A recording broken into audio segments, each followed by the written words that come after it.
Well, welcome to another exciting episode of Light Vision Art Q and A. I am your humble host, Alfonso Ashworth, and of course, welcome back to another exciting broadcast. Today, we're going to be talking about alternative lighting. Of course, we've discussed these topics in the past. It's something that we, as photographers, are always trying to get better at. Of course, is different ways to light a scene, different ways to light a subject. And we're going to talk about some things that you can do that will help you, whether you be an amateur or a professional. Of course, you can be a part of our show. It's very easy if you're not looking at it in the broadcast. You can find us, of course, on our YouTube channel. And I see that Claudia has joined us. We'll bring her in just a minute. And Chris Hamrick, our local lighting guru, really on technology, he's with us this morning. And Jeff Coleman, he'll probably jump in. But of course, you can join the show. You can call in at 615-547-3355 if you want to be a caller on air, or you can email me at lightvisionart@gmail.com. You can see the number and the email on the screen. One of the things that I'm constantly fighting with is, what light source to use for any given situation, whether I'm out in the out of the studio, in the studio, out of the classroom, in the lab, wherever I'm working. It's a constant struggle with, what do I take with me? Do I take, my strobe, my flash, other objects that I've used in the past is little things like this. And Chris will probably be familiar with these.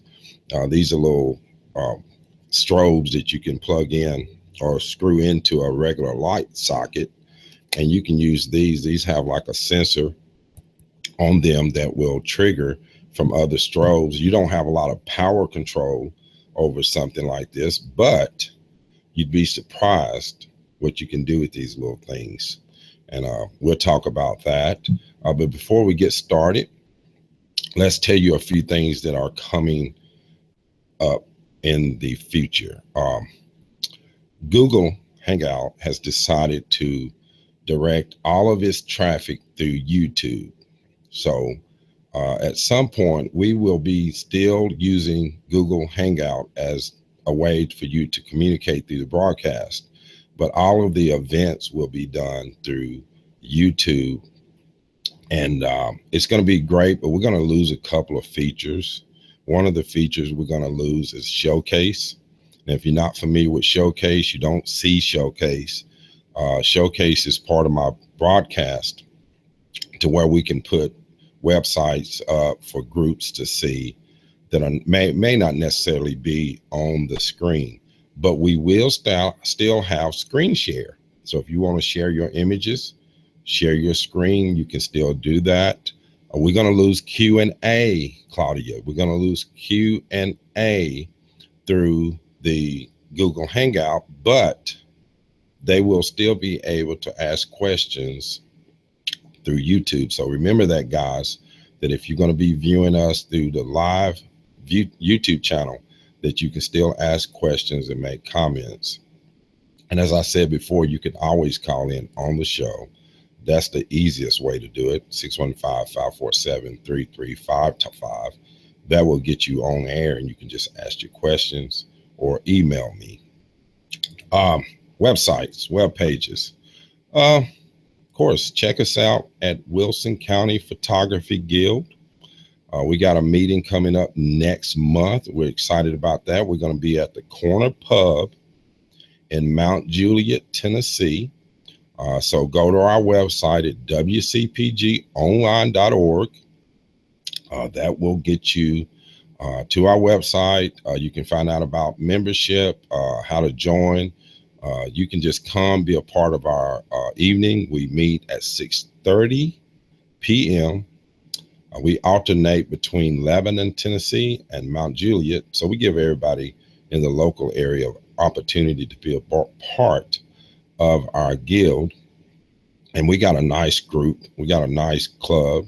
So you can be a part of that. You can also find me on my website at Light Vision Art, The Educated Eye. Go there, check out the links, check out my videos, tips. We offer online classes for basic photography. It's like an 8-week course that I offer where you can do it online. You still can communicate with me through the web and through internet and through chat and through video and all that. But of course, make sure you can be a part of that as well. And as I said, I'm Alfonso Ashworth. Welcome to the show, Jeff Coleman. Jeff just jumped in. I'm going to add you guys. I'm going to go ahead and add Claudia onto the show here where she can be seen. And Jeff, you are where you can be seen. Go ahead and keep yourself muted for a second. That way we'll bring you on when it's time. Okay, we're talking about alternative lighting. We're going to show some things today on the material. Claudia's got some images she wants to show later. I know that my friend Christopher Hamrick is going to have something to say about alternative lighting. And Jeff, I'm sure as well. I don't see Jeff's video yet, so he may be somewhere to where he is not on video, but we'll get Jeff on the camera. There's a lot happening in the world of photography. We talked about this extensively on this show. One of our goals on the show is to enlighten the novice or the professional. You don't have to be somebody that's a working photographer to be a part of this show. Matter of fact, you'll probably learn some things you hadn't heard before, especially for me. And I want to give myself a crowd applause, Claudia.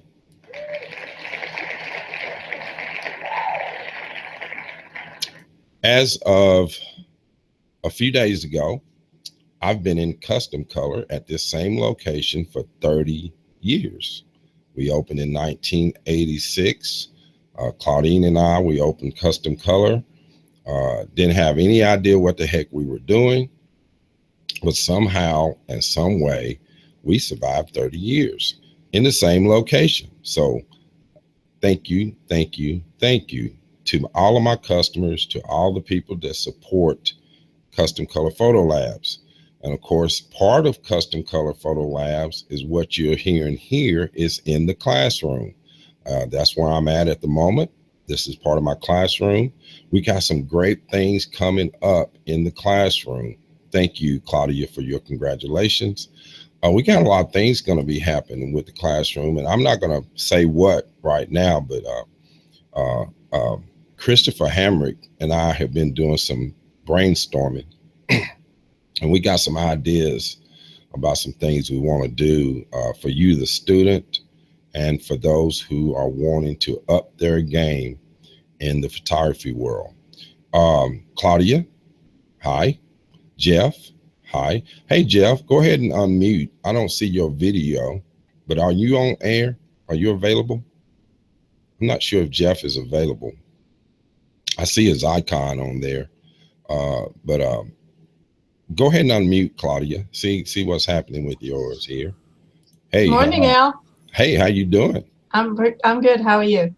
Doing great. Where were you in 1986, if you don't mind telling me? Somewhere in Germany. Somewhere in Germany. Wow. You know, you've come a long way then to get over here. I know I did. But of course, I'm glad that you made it here. And of course, like I said, we opened Custom Color in 1986. It was a 1-hour photo lab on every corner back then. Wow, yes. You could pick up a roll of film and throw it and hit a lab. And if you were in a major city, they were everywhere, in kiosks, corner stores. Everywhere you looked, there was a 1-hour or a photo finishing facility. Christopher, jump in, my friend. How's it going? I was doing great. My photography friend, and of course, where were you in 1986? Hermitage, Tennessee. Hermitage, Tennessee. What was the photo lab there at that time? Do you remember? Did y'all have a 1 hour photo I lab? never gave a crap about photography until about 10 years ago. I mean, even in the Marine Corps, I finally was like, I should pick up a camera and take pictures. Right. So it took you a minute. It took me a minute. I wasn't interested in photography in high school or, anytime. I didn't get interested till after I was graduated. And okay, there's Jeff. Okay, Jeff got something he wants to show. Unmute yourself, Jeff. What do you got there? Backwards. Hey, Jeff. All right. I'm probably going. I don't have my earplugs in. You remember that one? Yeah, I remember that one. The Barbara Mandrell 1 hour photo labs. One of the main ones was over on Music Valley Drive of downtown Music City, Nashville. And I used to visit that lab. I would go down there because it was some things that we didn't do at the time. And I used other labs, and one of them was Barbara Mandrell's. Yeah. I mean, I remember you saying you used to stand around and wait till you can't, had to get back to get the pictures and just see what they look like. And I was the same way. Right. It was exciting times. Of course, nowadays it's very few 1 hour photo labs available. Now you can go into your major box stores. I'm not gonna give them a plug, but you know who they are. You can go into the big box stores now and get film developing and some of those, not film developing, but prints.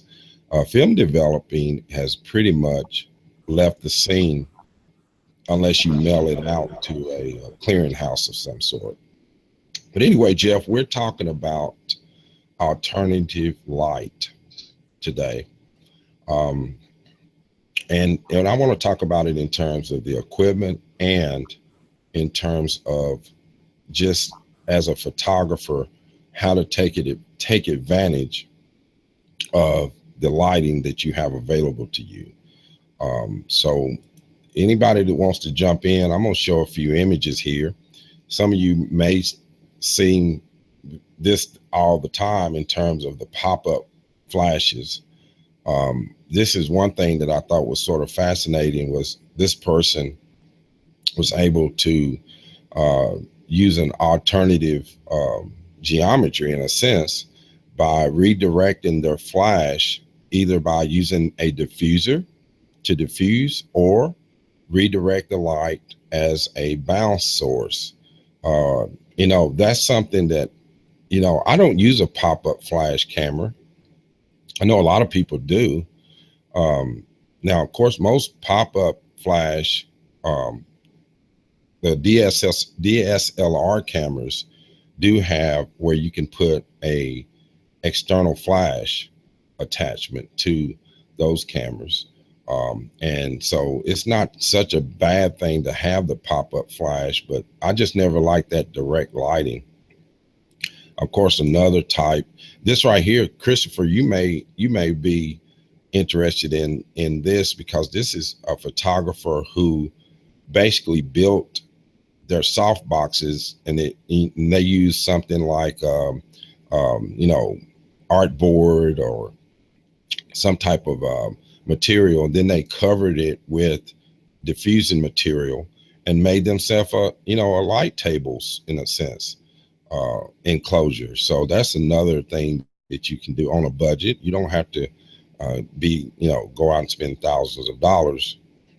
I mean, I wouldn't as a project, this would be a great idea if you were just doing it as a project, a home project, and you're on a budget. That's not a bad idea.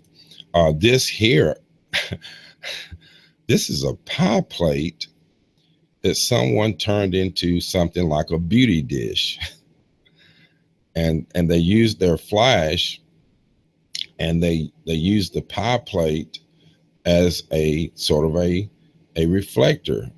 So I thought that was sort of interesting. Like I said, you wouldn't show up on a shoot assignment with this. This would be a bad idea. I wouldn't, if I was shooting for a client and I was doing this for like a corporate client, I would not show up with a pie plate as an object. But if it was my work, doing it for myself, wanted to try some alternative type objects to see what they would do, it's not a bad thing to try. Of course, another one here. Everybody's heard about the Gary Fong devices. This is someone that uses bubble wrap.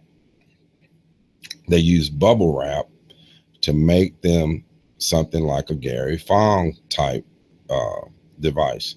And we can talk about that as well if you want to know more about it. Hey, I love this idea. Just a regular office desk lamp. It's all about the bulb. It's all about what you use in the lamp. If you get the right type and quality of bulb, you know, think about it. You got an extended arm. You have like almost like a boom arm. You can adjust it. You can move it to wherever you want to, and it's can work for two different functions. Next, I like this idea, using window light. Just use the natural light that comes through a certain window at a certain time of day. You can set up, you know, make you a little table. If you're shooting objects, small objects, it's not a bad idea, because you can diffuse the light on the window. You can put up diffusers, do some of those sort of things. Of course, this is the best one I like, the use of your tablet, like your iPad or your laptop. Now think about how cool that would be. One, you can, if you use like an iPad tablet, you can actually change it to different intensities and different colors and use that as a close-up light source, like this photographer right here is using. I mean, like I say, different functions, same objects. Now, of course, Claudia's got some images she's going to talk about later. What do you guys think about that? Christopher, go ahead and jump in. Turn your mute off. What do you think about some of those things that I was showing there? I think I've done it before. I was actually trying to bring up an image, but yeah, like obviously I wouldn't show up on a shoot like this. Right. But now we're back to that. I don't know why it doesn't like to. I'm trying to do a screen share real fast. A screen share. Jeff may be able to tell you how to do it. He's learned it pretty well, haven't you, Jeff? How to do the screen share on this thing. Let's do the entire screen share. There we go. Okay. All right. So anyway, this right here is how I did a lot of the product stuff. It wasn't really because I was trying to be cheap. I just wanted to show people, you know, go down to the hardware store, you can get some PVC pipe, you know, you can, those are foam coolers that I used. And let me turn the screen share off. Okay. I've lost, wait, let's cancel.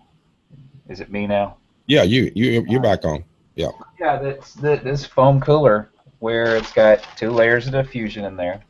Right. And I layer the inside with reflecting aluminum foil, not so much to the light bounce around in there, but although it's a benefit, but because the light will actually escape out the sides of the foam cooler and give you lens flare.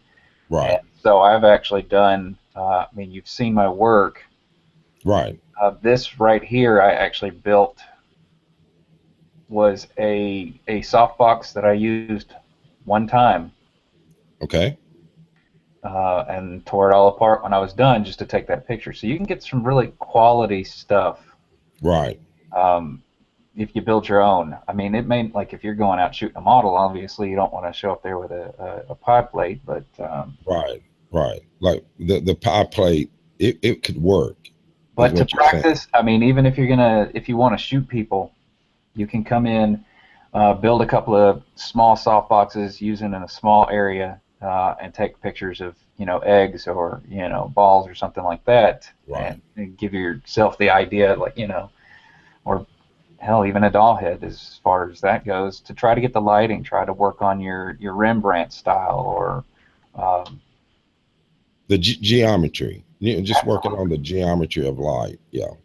Get that In nice terms little of triangle angle. underneath the eye. Make sure that the shadow from the nose is kind of off to the side, not straight down, or just work on that. And you can do that in the privacy of your home without being um, having like a model get tired, Right. annoyed with you. Because let's face it, if they're wanting to be in front of the camera, they're probably a little narcissistic to begin with. So Right. Right. What do you think about that, Claudia, in terms of what Jeff is saying? I do like all Not these Jeff, but ideas. Christopher. Yeah, Chris. I like all these ideas on, building your own little boxes and diffusers. I'm all for it. You know Well, that. I thought you would be, because I'm not saying you're cheap. No. I'm not calling you cheap. You're just frugal. You're Yeah, frugal. the tablet idea was grand. Yeah, I mean, just turn your tablet up, and that way you can control the intensity. You can control the color. Yeah, you can even change the colors. Yeah, so that way you can, if you, like Christopher was saying, if you're working with small objects, you want to play around with the lighting angles and get your ideas together. This is a great thing to do. What about you, Jeff? What do you think? Oh, I think it's great. I haven't tried a whole lot of it, but it can bring on some good ideas, and it's like Chris said, you can get some unique shots there, like that light bulb. Right. And you know what? It helps you. It helps you when you do get on a bigger shoot. It's something like Christopher was saying, it's a way for you to practice. It's a way for you to get a better grip on what lighting you may want to use. And so that you're not trying to guess or do guesswork on the practical shoot. I think of it as a musician who's going in his or her playing with a song. You don't just come out and go into the studio. You got to practice. You have to put in a lot of practice. Why? Because studio time is expensive. So you don't want to do a lot of wasting of practicing in the studio. So you don't want to be on a shoot or with the client playing around with your buttons and trying to guess what you're going to do. Of course, as we were looking at some of those items that I was showing earlier, of course, Christopher was showing something very similar to what you see here as a light setup. And he used PVC to build him a frame. And I've done that as well. PVC is not expensive. You can sort of form it and shape it into different structures. And then you can build your product around that structure. And that makes a great idea. And of course, we was talking about the beauty dish, the lighting with the pie plate and those sort of things. And of course, this here. What do you guys think about this? What do you think about this, Christopher? Is this something do you think is practical and if can actually? Yeah, if you're a photojournalist doing that type of work, yes, that can be very useful. If you're trying to do studio lighting with something like that, no. Right. Like if you're doing a wedding where people, they'll be looking at you. To say again? Yeah, where people are watching you. You don't want to show up with this. Well, what I'm saying is you're the area that would dictate. You're trying to get more of the feeling of the ceremony and whatnot, and Right. and so if you're trying to, most people aren't going to say, well, that looks cheap. They're Right. they're focused on the bride or whatever, Right. and they'll take the lighting and they'll bounce it off the ceiling. They'll use things like there's a little Tupperware thing that looks similar to that Right.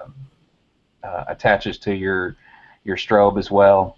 Yeah, Gary Fong device, as people Yeah, call it's them. just you're just trying to get the shot. You're trying to get some light in there because even though we do have higher ISO cameras, it just adds a lot of noise the more you go up. So if you can get a little bit of fill light in there, Right. people. It will help. it'll help. Of course, this here, what do you think in terms of using something like a, a desk light, um, as a alternative light? I Would think you? it'll work just fine, and you can position it where you want.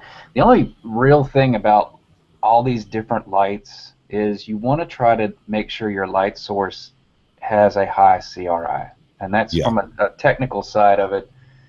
You'll see those on when you go to buy fluorescent tubes. They'll tell right, you the color of the light, and then they'll say in the CRA is color rendering index, and it's right, how it renders all the different colors. So, for example, I've got one of those light bulbs that you can change the colors on, or and LED, if I take it, and I move it a little bit, you can see how my skin turns really kind of red. It's right. still trying to keep this green over here because it's Mm-hmm. doing an auto white balance. But if I take it up to say 6,500 Kelvin or so, then Blue, the color of my skin is a lot better. right, Um, yeah, some of those fluorescent tubes, they may use less energy, and they may, like my friend was using some that were labeled as 6,500 Kelvin with a right, CRI of 80. We went and got some that were a CRI of 90, and we measured them with my little grid calibration device, and they were pretty much perfect. Now, at right, 90 is not perfect, but it was a lot better than 80. right, So tungsten light usually has a high CRI, but also gives off a great deal of heat. right, You can color balance for tungsten, but that's where we've gone with some of these LEDs. Like I don't know what the CRA is on this LED, but it's nice and soft. I was mm-hmm. using this to try to grow plants, and they had the light for the plants, but as far as shooting a person, I'm not sure if it would have all the colors there that you necessarily want. And Right, that's something you have to look at because they do have a color rendering index on LED bulbs as well. right, And the higher the CRI, the better the color off of that. And it depends on how anal you are about your colors. right. And in product photography, they can get very anal as well, and flesh tones. But of course, and we talked about this as well, and we've discussed it using what natural light, window light, being able to diffuse the light, and of course, you can use then bounce reflectors. You can bounce the light or use reflectors, diffusers, all sorts of objects to sort of set your light up, to control the shadows. You were talking about, of course, CRI numbers, and that's something I discuss in our classroom when we're talking about the quality of light that you're getting. And Jeff just finished my class, and I'm sure that brought back some memories, didn't it, Jeff? Yeah, it did. Yeah, I was just listening to Chris on that LED because I've been trying to set up a little I don't know, you would say studio, but something I could use as some studio lighting using some LED lights, and it's some of them some of the colors you get off of that LED is not exactly what you really want. So. okay. And that's good to know as well. Claudia, you had a few images that you wanted to show. Do you want to show them? We want to talk about them in terms of what we're doing here, um, or do you want to save them for the final segment of the show? It's up to you. Yeah, they are more like using a flash to highlight highlight items in a picture if you're out at night. Right. And of Yeah. course, right here, you got this shot here. Where were you? Of course, you're at Castle Heights. I remember Yeah. this. I went there as a student, and you're saying using what, in essence, you're painting with light? More or less, we had, I took the shot and you could not read the letters, Castle Heights Military Academy. It was Wow. too dark, Right. they were pretty much black. So we, during exposure, just highlighted them with a flashlight. Wow. So Very good. here's an alternative light. And I've done this a couple times and sent you some pictures on examples. Yeah. And of course, here we were at. I remember this evening. Was this the evening we were down at the riverfront? Yes, exactly. And also this gear, this big gear that they have is in the dark when you're downtown at night. Right. So with two flashlights actually from both sides, we highlighted this gear to bring it out in the picture. Right. So it's a So natural to get light. get a better, better shot, better looking picture. Right. And that's another example of using alternative light to make the shot happen for you. And of course, this one here, I remember playing with you on this one. Yeah, we did this together. Yeah. We used, I think it was a flash, a foreground. Yes. And then we painted with light, I think with my LED flashlight for the background. Yes, I believe so. And then we got the foreground shot of the city light. So that's actually three different types of light. Three different types of light that we were using to pull that shot off. But Claudia playing with a strobe, the city light, and a flashlight. Now tell us about this shot. That's for later. Okay, we'll talk about that later. All right. What we're talking about today is alternative light. What you can do beyond the traditional setup. The traditional setup is umbrellas, soft boxes, background lights, hair lights, all those things that you see in a studio. And Chris is very familiar with those setups for what he's learned, not only in his education, but what he's also done recently in other projects. And it's very expensive. Am I right, Chris? Yeah, they're not cheap. Even if you go and get the cheap ones, like this unit here is a couple of $100. I think about $250. Right. And it's where you get into the expense is, and it may have the same power. Like if you see, it's got the modeling light, and then it's got the strobe around it. Right. And because this does not think for you at all, it's just a strobe. That's all it does. Right. Some of the more expensive ones, whether they're battery operated, whether they're TTL, they can get into a lot of money. Right. And so, like I said, this one's relative. I mean, you can get a speed light for the price of this, and it's not going to break the bank. Right. Whereas some of the other counterparts to that were easily $1,000 or more. Yeah. I trained on ProPhoto, $5,000, and it comes with a pack and two heads. But it's been interesting to watch the progression of this. If you've seen some of the older White Lightnings that Paul C. Buff came out with, and now where his Alien Bees are, right. It was just simple and stupid, and now you have a little bit of power control over how it operates. I have older versions of this, and these have a little bit more technology built in, like when they fire, the modeling light turns off and will turn back on when it's ready to fire again. Whereas the older ones, they just stayed on.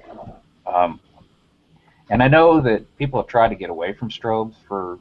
Now we've got all the LED technology that converts electricity almost directly to light itself. But strobe is still not dead, just simply because the light that's coming off of it does have a high color rendering index. It's essentially the same color as the sun, and that's what we're used to, is what we consider white. Right. And they use less power because you're only just getting a little burst of power, and it's not continuous.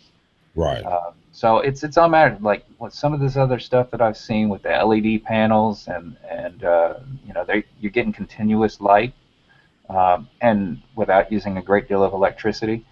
It's getting there, but I don't see anytime soon that strobes are going anywhere. Exactly. Yeah. And since you said old school, I've got something here. Some of you probably never seen before. This is an old Osram. This thing is 1,000 watts. 1,000 watts. I mean, this will blind you.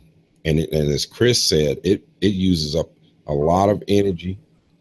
It has its own fan built into it because it generates a lot of heat. But it works great if you're. It did work great. I don't use it. Matter of fact, I hadn't used it in a long time. But it's still functional. You can still get the lamps for it. The lamps cost you about $35, $40 for a lamp, and you don't get a long life out of them. I mean, maybe a 40 hours, 50 hours of use before the lamp goes out in them. But this is something we used to use for, big shots, wide shots, no matter what you would really want to use it for. But now you don't have to really use things like that. As Chris just said, you got these LED panels that you can control. They don't use as much energy, so you don't have to worry about overheating them or, burning them out faster. So the technology has changed, but as Chris just said, you still need, a good alternative light source. You need different types of lights, different qualities of light. You need to understand how to change the geometry of the light. And that's very important as well. If you're talking about, working with, a model, working with a product, or, it's more difficult to do when you're out in the environment, like outdoors. But Claudia just showed you, even if you're outside, you can still use your flash or a flash source or even a continuous light source like a flashlight to use. I'm getting an echo from somebody. I'm not sure who it's from. It may be coming from you, Jeff. Jeff lost his earplugs. What do you guys think about the new iPhone 7? Anybody got any comments about that? They've gone to a wireless. They don't have a headset plug in them. You're gonna have to use wireless earbuds. Anybody got any thoughts about the new? Has anybody checked it out? I've checked it out a little bit. I know Chris hasn't checked it out, but I'm fascinated with new stuff. Anyway, I like to know what people are doing, and the new iPhone 7 they put 2 cameras in this thing. It's got a 2-camera system. And, I think that's just a ploy to sell earphones, I think. Yeah, it always a ploy to sell you something, Jeff. They're gonna, we run into that with cameras. They're always gonna put something on there new. But I think the biggest deal about that is the 2 cameras. Yeah, it's one's gonna have a 28 millimeter lens and one's got a 56 millimeter lens. So you go. It's supposed to give you more of an optical zoom than you've got now. So yeah, that'd be pretty cool. I'm waiting to see some results from that. And they're 2 12 megapixel cameras, and it's supposed to be able to blend them 2 together. Right. I can only imagine what that's going to do for like nighttime shots. That'd be pretty fascinating.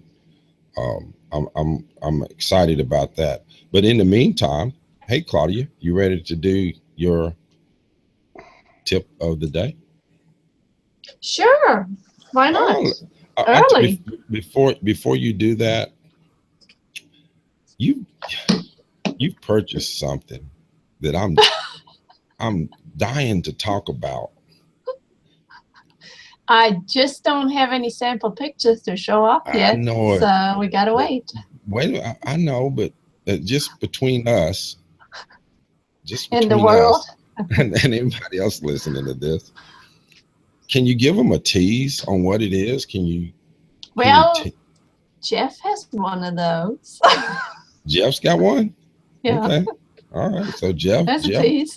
Yeah, okay. So, but in any case, we're going to talk about your shots that you wanted to show today. And let me see if I can bring it up. Let's see here. Here it is. Here it is. What? Tell us, what is this, and why are we using this as a tip? What is it? What are we doing Okay. here?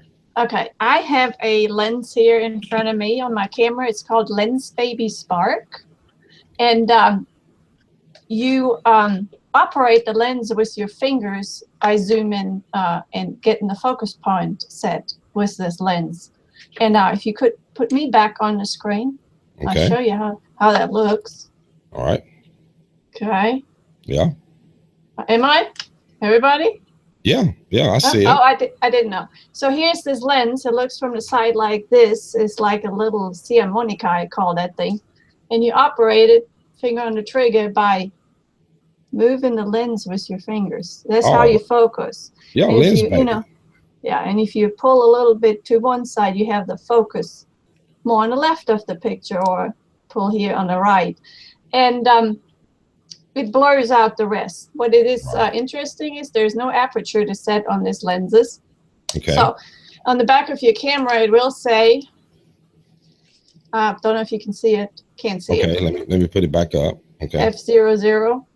Right. So you don't have And you gotta meter every picture with the shutter speed. And I thought it was kind of interesting. Just coming out of your class, you had to meter and measure every picture, right. with the shutter speed. So it was interesting and very good learning process. And what I was doing with this picture that I picked for today is a bouquet of flowers, red roses. And what I like to do is my own kind of Valentine's Christmas cards. Mm-hmm. So for this one, I would write on the Happy Valentine's Days or something like that. Okay. Yeah. I prefer to do that handwritten. And you see, the focus was on the roses and the rest is blurry. So it's a little Right. fun lens for not a whole lot of money to play with. You could like focus in on the dog's eyes or so, and the rest of the dog's blurry. Right. Fun little things to do with. What kind of price range would a typical person expect to spend on the Lens Baby? You gave it what was it? Lens Baby Spark, this one. Spark. I think Okay. it's the I guess the starter lens in their series. Yeah. And I have not tried any of the others, but this one is around $100. Okay. I don't know if you remember Duke Tribble being on the show. Yeah. But he uses a Lens Baby, and he's been using them for a long time. So it's not really new, and it's similar, but not exactly like tilt and shift. Mm-hmm. It's not like tilt and shift, where you can tilt and change your angle of the lens, physically change the angle of the lens, and get a different blur wherever you want it to in terms of your shot. So it's not the same as that. So I wouldn't say it was tilt and shift, but it does do what we call center focus, more like a center focus. Christopher, you got something you want to show on the screen? Wow, there you go. Now we're talking. And we're talking. What do you got It's there? like the opposite of this, which is you would actually use the movements of the lens to correct the focus. Right. Correct. Like if you take pictures of buildings, they usually want to go towards the center. They bend inwards towards the top. Right. So if you take this, you raise the lens, then it'll straighten your buildings out. That way, nowadays we just do it in post in Photoshop. We just go in and straighten everything. But that image right there is actually the one on my website. But yeah, you're able to change you move the lens to get your focus to be along the plane that you want. So for this, it was actually tilted a little bit towards Nashville, so that where if I was just focused in on Nashville, you go further north and it might start to go out of focus. Not at f/45 when I shot this, but you get the idea. And there's a lot of really cool things that you can do with this. You can actually stand, like if you had this slightly, if you want to take a picture of a mirror, you're in a room and there's a mirror, and you want to make it look like you're directly in front of that mirror without having the tripod and the camera in the mirror, you could actually go to the side of it a little bit, and then you tilt, shift, and move the lens over just a hair, and it makes it look like you're directly in front of the mirror without actually getting the reflection off of it. Right. I mean, it's amazing. Now, Claudia, you said yours cost like $100, right?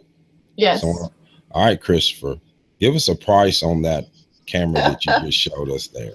What's that price? This is a Toyo 4.5 CS carbon fiber camera. I think they run for about $900 for the body, and then your lens probably will run you about $3,000 for a good lens. Right. So you're in the $4,000.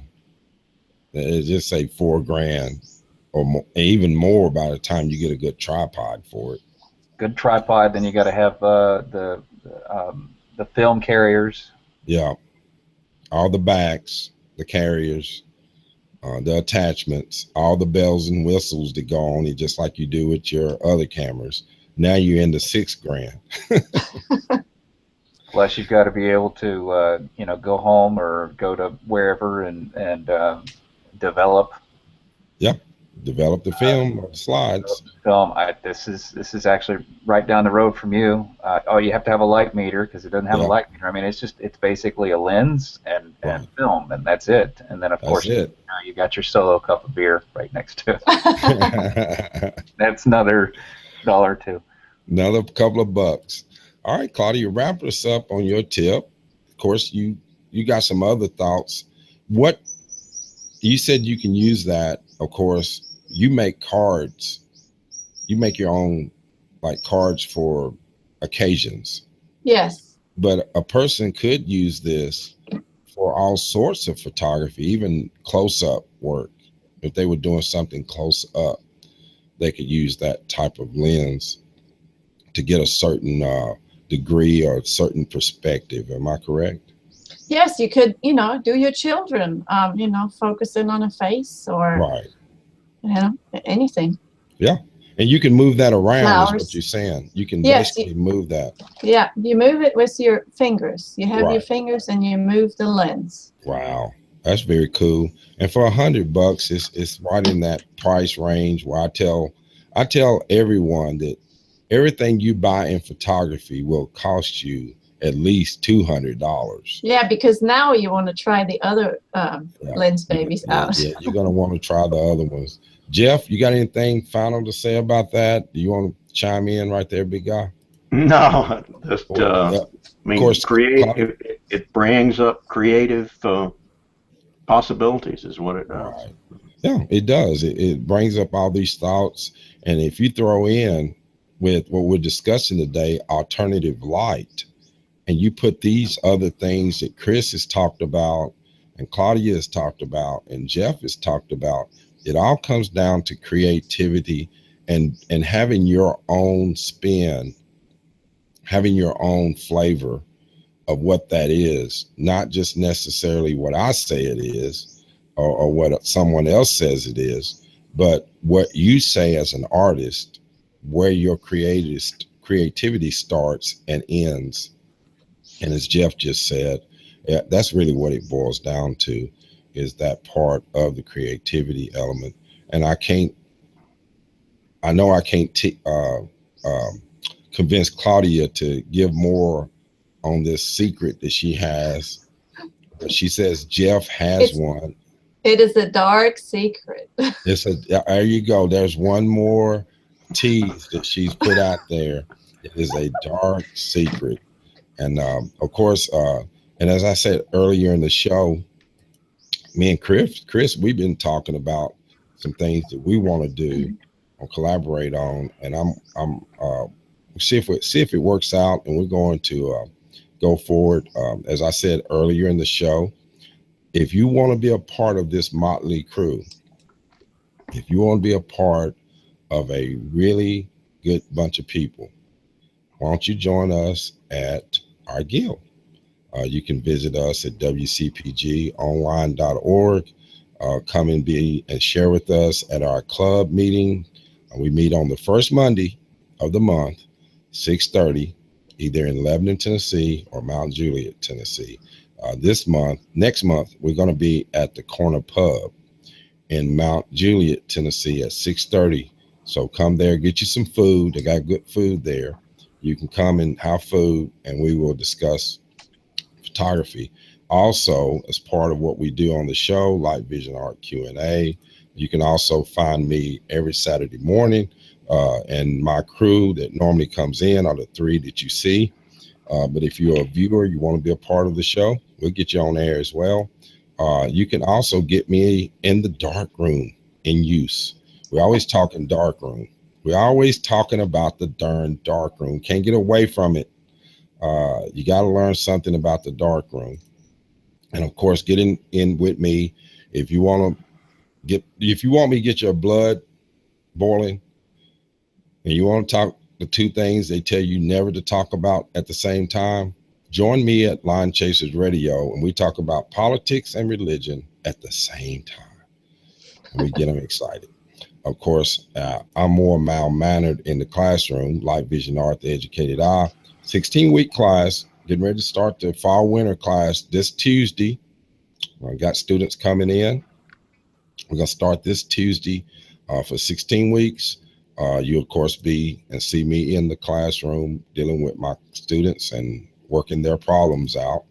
And by all means, get your lenses. If you're a Canon shooter and you need Canon products, lenses, flashes, whatever, go to weeblenses.com, and Jim and Marion Young will help you put a package together that's reasonable, and they will get it to you quickly at weeblenses.com.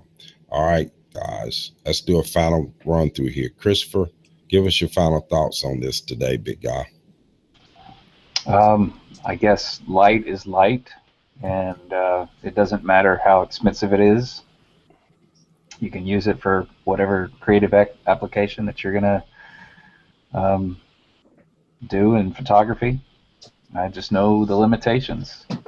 Right, you are limited. You don't shoot red at a subject or something like that. Like if you get a bulb that doesn't have red in it, then you're gonna miss colors. So, Right.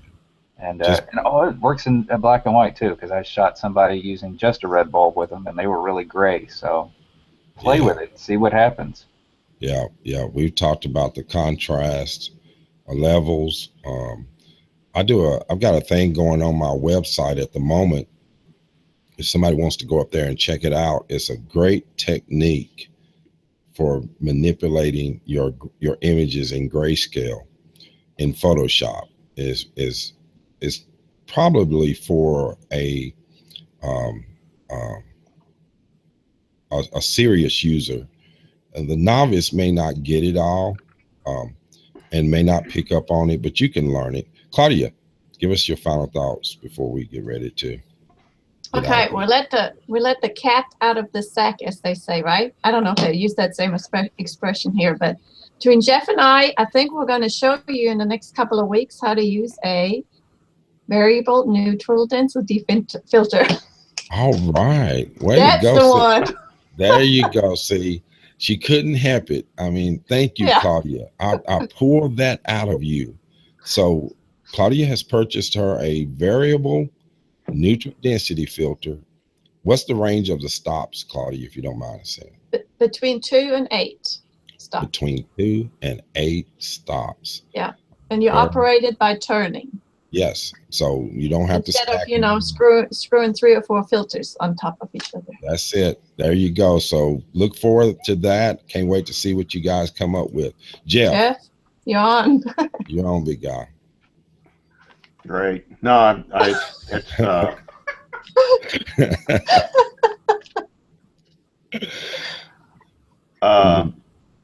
he don't know. I think the new technology of the Neo type lights and the LEDs, the variable, you can vary them, control them. It's going to bring, it's bringing new options to, and just even a regular LED flashlight. just like you, Claudia was playing with out in, out there on the riverbank that night. Right. It just brings new creative juices. Right. It does. It does. And it's exciting that we're able to do that in this day and time. Of course, I want to thank you guys, of course, for being a part of the show today. And we'll get this out to people who want to learn more about alternative light when it comes to photography. People are, I don't want to call them lazy. Go ahead and mute yourself, Jeff. I don't want to call them lazy. I don't want to say people in general are lazy. Now, some photographers are lazy. I mean, they will buy something that they saw on a website or heard somebody else, saw somebody else with it, and they want to just run out and go get it. But where their laziness comes in and it really hurts them is not knowing how to manipulate the box with the hole in it. They don't know an aperture. They don't know their shutter speed. They don't know how to set their white balance. They don't know how to read the histogram on their camera, whether it's live or whether it's post image. Then they have trouble getting their exposures correct. And then they try to play with it in Lightroom or Photoshop or Corel or whatever program they're using. Then they get totally frustrated. We have to accept the fact that the smart devices are getting better at what they do. I couldn't have told you what was going to happen, 15 years ago when I was in this business. I could have never imagined the technology that we would have today. But with all that being said, it really does not matter. At the end of the day, you find your creativity, you find out where it's at. If you like your images overexposed and that's your thing, then go for it. But know that's what you get in when you start. Don't pretend and think, well, I'm gonna just shoot it on program and I'm gonna go in Photoshop in this JPEG and I'm gonna make it look like it was shot in RAW. Well, that's not gonna happen. It's just not gonna happen. But I will tell you this, in my 30 years, I opened up in 1986. In my 30 years, it's amazing how little changes have really happened to the box with the hole in it. Most of the changes have been due to changes in processors, changes in computers, how computers are used, and how changes have happened in the post-processing with software. But as far as the box with the hole in it, man, it's still a box with a hole in it. And so I think that's the great thing that we can always count on, that photography is always going to be around. It's always going to be a place for it, Claudia, Jeff. It's always going to be a place for photography in the arts. So share that with others. Don't be afraid to share with others what you've learned. And don't be afraid to give it to others as a gift. As I say, don't expect a gift, but be a gift to the world. And Claudia is giving me the thumbs up because that's what she believes in as well, because that's what she does. She goes out, she helps animals. Man, she's passionate about helping animals. I mean, she would be upset with me if I told her I stepped on an ant, probably. But of course, that's just her passion for what she does. I want to thank you guys for being a part of the show today. God bless you. God bless America.